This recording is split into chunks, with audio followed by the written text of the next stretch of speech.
పోలం ఐలయ్య, మాది న్యూ మారేడుపాక రామగుండం మండల్. నేను హెల్త్ అసిస్టెంట్గా ఈ వికారాబాద్ డిస్టిక్లో చేస్తాను. ఈ రాజేందరు పాపాండి శ్రీనివాస్ అనే వ్యక్తి ఈ హెల్త్ డిపార్ట్మెంట్లో పనిచేస్తాడు. హెల్త్ అసిస్టెంట్గా మేడ్చల్ డిఎంఈడి షాప్స్లో చేస్తాడు. గతంలో 2006 నుంచి నాకు ఈయన పరిచయం డిపార్ట్మెంట్ తరఫున. ఎవరు? మా పాపాండి శ్రీనివాస్. ఈ రాజేందర్ను వాళ్ళ చుట్టము, వాళ్ళ బంధువు.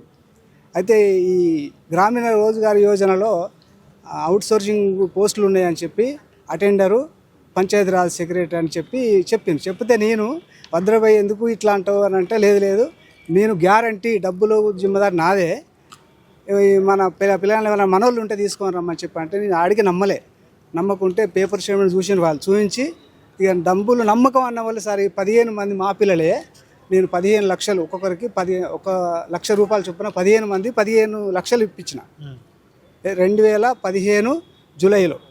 అప్పటి నుండి ఆ వారం రోజులకే సార్ అది పేక్ అని తెలిసింది సార్. పేక్ ఆర్డర్లు ఇచ్చారు. ఈ ఆర్డర్లు కూడా మీకు ఈ పేక్ ఆర్డర్స్ వ్యక్తుల పేరు విని ఇచ్చాడు. ఇస్తే తెల్లవారే మాకు ఇన్ఫర్మేషన్ వచ్చింది ఇట్లా జరిగిందన్న వల్ల. ఏం శ్రీనివాస్ మరి ఏం సంగతి అంటే, లేదు నువ్వు ఎటు పోకు, పోలీస్ స్టేషన్ పోకు, కోర్టుకు పోకు, నేను డబ్బులు ఇప్పిస్తా, రాజేంద్ర నుంచి కానీ నేను కానీ ఇప్పిస్తానన్న వాళ్ళే. వారం ఎల్బీ నగర్లో ఉంటాడు సార్. వారం సండే కాగానే మాకు సెలవు ఉంటుంది కదా సార్. సండే వాని ఇంటికి పోతూ వారం తిరుక్కుంటూ ఈ వారం ఆ వారం ఇప్పిస్తా అని ఒక 2-3 సంవత్సరాల తర్వాత 1 లక్ష రూపాయలు ఇచ్చాడు సార్ శ్రీనివాస్. మిగతాయి విడతల వారికి ఇస్తా అని ఒప్పుకుంటే, సరే మా డిపార్ట్మెంట్ కదా ఎందుకు తొందర అంటే, మా వాళ్ళు నన్ను ఇబ్బంది చేస్తే ఇట్లా నువ్వు మధ్యలో ఉన్నావంటే, సరే వాళ్ళకు కూడా నేను కొన్ని డబ్బులు మా వాళ్ళకు ఇప్పించిన. తిరిగి అప్పటి నుండి 1 లక్ష రూపాయలు ఎప్పుడైతే ఇచ్చిండో సరే దానికి ఇక స్పందన లేకుంటే నేను ప్రజావాణిలో కూడా పిటిషన్ ఇచ్చిన సార్ గతంలో. ఇస్తే ఎల్బీ నగర్ పోలీస్ స్టేషన్ రాసినారు. దాన్ని కూడా అమ్మేసినాడు. ఇక అమ్మేసి విసిగి వేసారి ఇక నాకు నా నుంచి కాదు, మా కుటుంబం ఆత్మహత్య చేసుకునే పరిస్థితి ఉందని చెప్పి మొన్న 22 తారీఖు ఈ ప్రెస్ క్లబ్లో, బషీర్బాగ్ ప్రెస్ క్లబ్లో సార్ పిటిషన్ ఇచ్చిన నుంచి నేను చెప్పేసిన ఆల్రెడీ. అన్ని పేపర్ కటింగ్లో ఇచ్చేసారు. ఆ రోజు నుంచి ఇంతవరకు మాకు లేదు. గవర్నమెంటు, ముఖ్యమంత్రి గారు కానీ, డీజీపీ కానీ, మన మానవ హక్కుల కమిషనర్ గారు మాకు న్యాయం చేసి వాళ్ళ నుండి 15 లక్షలు ఇప్పించి మా కుటుంబాలను ఆదుకుంటారని ఆశిస్తున్నా. దయచేసి మా కుటుంబ పరిస్థితి ఘోరంగా ఉన్నది. ఇక లాస్ట్కి అయితే ఆత్మహత్యాశరణ్యం ఉన్నది సార్. మా భార్య కూడా వచ్చింది మొన్న, ఈ రోజు రాలేకపోయింది.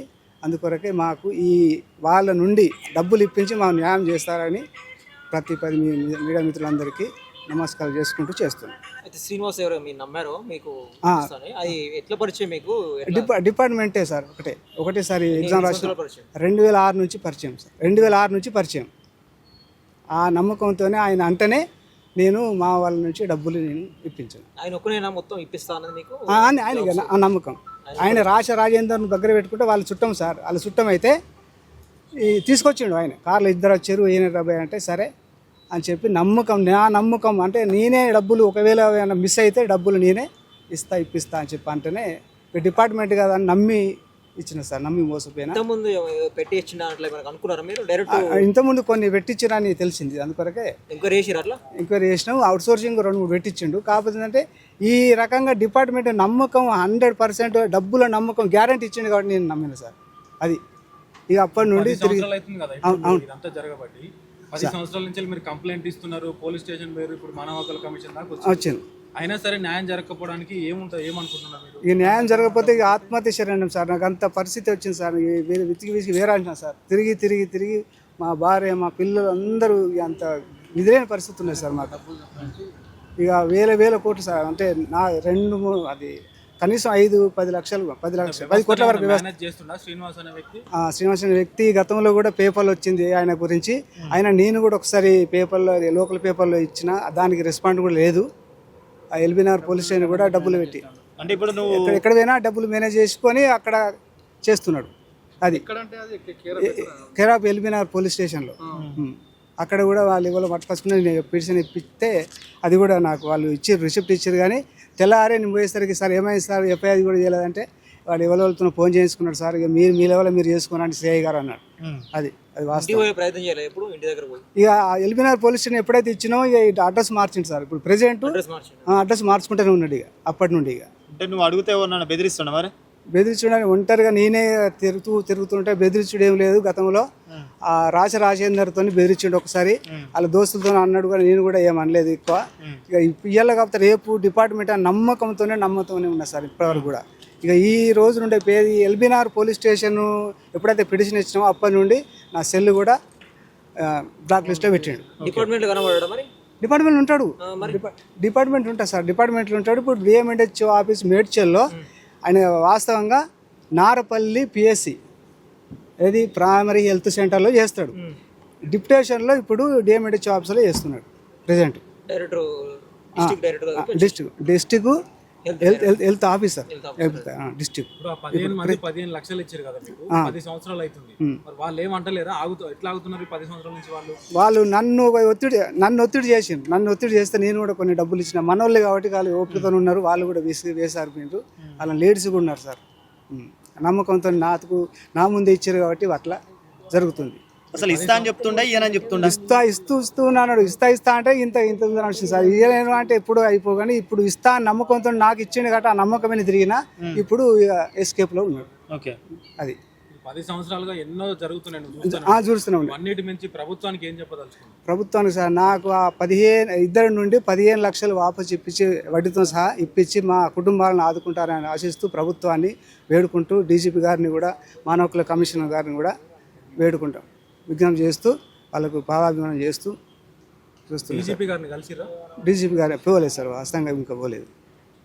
ఇక్కడ వీడికి వచ్చినాం. ఇంకా మేడం ఏమన్నా చెప్పిందా మీకు? మన యాక్షన్ కాదు, డేట్ ఇస్తామన్నారు. మెసేజ్ వస్తుంది, డేట్ ఇస్తామని చెప్పారు. అందువరకు ఇప్పుడు బయటకు వచ్చినాం. ఆయనతో మాట్లాడి ఎన్ని రోజులు అయితే మీరు శ్రీనివాస్ అనే వ్యక్తితో మాట్లాడి? శ్రీనివాస్ వ్యక్తి పోలీస్ స్టేషన్ ఎల్బీనగర్ ఒక 1 ఇయర్ అయింది. 1 ఇయర్ నుంచి నా బ్లాక్ లిస్ట్లో పెట్టిండు. ఆ ఎల్బీనగర్ పోలీస్ స్టేషన్ వచ్చినా కూడా నన్ను చూసుకుంటూ వేయండి, కానీ ఇక మాట్లాడలే. నీతో నేంద్రబాయ్ మాట్లాడేదని చెప్పి లోపలికి వేయండు, మేనేజ్ చేసుకున్నాడు, వెళ్ళిపోయాడు. ఈ ఆర్డర్ కాపీ తీసుకొని పోయిన తర్వాత ఏమన్నా వాళ్ళు అధికారులు వాళ్ళు పోతారు కదా, అపాయింట్మెంట్ వచ్చిందని చెప్పి మా దగ్గర ఎక్కడ ఇవన్నీ పేకాడలే, ఇవ్వలేదు, ఎవరు నమ్మిరు అని అన్నారు. అంటే మన కొరకే ఒకరు కాదు, 100 మంది తీసుకున్నారు, కానీ మన దగ్గరికి వెళ్ళి 15 మంది జరిగినాయి. ఏం చెప్పలేదు, ఇట్లా కూడా జరిగినాయి. వాళ్ళు చెప్పలేదు సార్, వాళ్ళు చెప్పలేదు. నమ్మకంతో ఇచ్చినా నమ్మకంగానే ఉన్నాం. ఈ నమ్మకాన్ని అమ్ము చేసి నన్ను ఇట్లా మా కుటుంబాలను ఆదుకుంటాడని అనుకుంటే కూడా మొత్తం మా భార్య కూడా ఫోన్లో మాట్లాడితే నీవు ఎక్కువ మాట్లాడితే కూడా నేను కూడా కేసు పెడతా అని కూడా మాట్లాడింది పాపని శ్రీనివాస్. ఇక అన్ని నువ్వు తిరుగుతావు ఒక్కడిగా తిరుగుతావు, ఇన్నేం చేస్తావు అది అన్నట్టుగా మాట్లాడింది. కానీ నేను అంత ఓపికతోనే ఉన్నా. ఓపిక నశించే ఇప్పుడు ఈ మధ్యలో ఇక నేను ప్రెస్ మీట్ మొన్న పెట్టిన. ఈ రోజు మానవ హక్కుల కమిషన్కు ఇద్దామని వచ్చేసినాం, ఆశ్రయించినాం సార్. ఇది లాస్ట్. ఇక్కడ పోయిన తర్వాత మరి గవర్నమెంట్ వారు స్పందించి ప్రభుత్వం మాకు న్యాయం చేస్తారని ఆశిస్తున్నాం. ఇక విధిలేని పరిస్థితి, మా కుటుంబ పరిస్థితి ఇక ఘోరాది ఘోరం సార్. అందుకొరకే దయచేసి మీ మిత్రులు కూడా, మీడియా మిత్రులు కూడా మాకు సహకరిస్తారని ఆశిస్తూ ప్రార్థిస్తున్నాం. అందరికీ కోటి నమస్కారాలండి. గత 10 ఏండ్ల నుండి తోటి ఉద్యోగి అయిన నమ్మించి మోసం చేసి అమాయకులను ఒళ్ళేసి మీకు జాబ్ ఇస్తా అని 15 లక్షలు దాదాపు దాకా తీసుకొని 10 ఏండ్లు అవుతుంది. దాన్ని పిఎస్కి వెళ్ళినా కూడా పట్టించుకోపోవడు, ఎఫ్ఐఆర్ చేయకపోవడము, ఆ బాధ్యతనికి న్యాయం జరగకపోవడం ఎంత బాధాకరం అంటే చెప్పుకోవడానికి కూడా మనం సమాజంలో ఎక్కడున్నామో అర్థం కాదు. ఏ పేరెంట్స్ అయినా పీజీలు చదివే పిల్లలకు ఏదో చిన్న జాబ్ ఉంటుంది, కానీ కూలీలు చేసిన వాళ్ళు పూట కడుపు జంపుకొని కట్టిన వాళ్ళే చాలా పేదవాళ్ళు ఉన్నారు. దయచేసి ఒకటే చెప్తున్నాము, మొన్న బస్రాబాద్ ప్రెస్ క్లబ్లో కూడా మీటింగ్ పెట్టడం జరిగింది. మనకు క్షీమ కుట్టినట్టు కూడా లేదు. ఈ 15 మందే కాదు, వాళ్ళ దగ్గర 100 మంది వలలో పడిన వాళ్ళు ఉన్నారట. దయచేసి చెప్తున్నాము, ఈ శ్రీనివాస్ గారు ఈ 4-5 రోజులల్లో సెటిల్మెంట్కి వచ్చి డబ్బులు ఇస్తేనే బాగుంటుంది. లేదంటే తన ఆఫీస్ ముందే బాధ్యతలు ఇంకెవరెవరు ఉన్నారో ఈ 15 మంది కాకుండా అంతమంది బాధ్యతలను తీసుకుపోయి తన ఆఫీస్ ముందు, తన ఇంటి ముందే కూర్చొని ఇచ్చేదాకా వదిలేది లేదు. అయినా ఇట్లా మోసం చేసేవాడిని గవర్నమెంట్ దాంట్లో ఎందుకు ఉంచుకుంటారో అర్థం కావట్లేదు. వాడు మోసం చేసిండు, వాని పిఎస్లో ఎప్పారు కాకుండా డబ్బుల అహంకారం మద అహంకారంతో మోసం చేసుకుంటా వాడు కాలర్ ఎగరేసుకుంటా జాబ్ చేసుకుంటూ ఈ పెద్ద ఆయన గత 10 ఏళ్ళ నుండి బీపీ షుగర్లతోని తన కుటుంబంతో రోడ్ల మీద ఉండి తన పుస్తమాటలు పెళ్ళం వాళ్ళ భార్య పిల్లలు కూడా కూలి చేసుకున్న పరిస్థితిలో తోటి ఉద్యోగుడు కదా నన్ను మోసం చేయడానికి ఆశతో ఇచ్చినందుకు మోసం చేసి ఆయన రోడ్డు మీద వేసిన వాడు ఏసీ కార్లలో తిరుక్కుంటూ వాడు జాబ్ చేసుకుంటూ డబ్బాంకరంతో ఉన్నాడు. కాబట్టి నేను తన ఒక బిడ్డలాగా ఒక అక్కలాగా తోటి సమాజంలో ఉంటున్న కాబట్టి మానవత్వంతో ఒక్కటే హెచ్చరిస్తున్నా, శ్రీనివాస్ అనటైన రాజేందర్ దొంగలను రోడ్ల మీద బట్టలు ఇప్పించి ఇంకోళ్ళకి ఇట్లాంటి అన్యాయం జరగకుండా వాళ్ళ బాధ్యతల దగ్గర నుండి డబ్బులు ఇప్పించేదాకా మేము వదిలేదు లేదని వీడియో ముఖ్యంగా నేను చెప్తున్నాను. ఈరోజు కూడా మానవ హక్కుల కమిషనర్కి ఎందుకు వచ్చినామంటే ఎక్కడ న్యాయం జరగట్లే, ఈరోజు ఇక్కడికి వస్తే న్యాయం జరుగుతుందని వీడికి తీసుకోవడం రావడం జరిగింది. అందులోటి మీతో కూడా న్యాయం జరుగుతుందని మీకు ఈయన బాధ చెప్పుకోవడము ఇదైతేనే లోకానికి మొత్తం తెలుస్తుంది.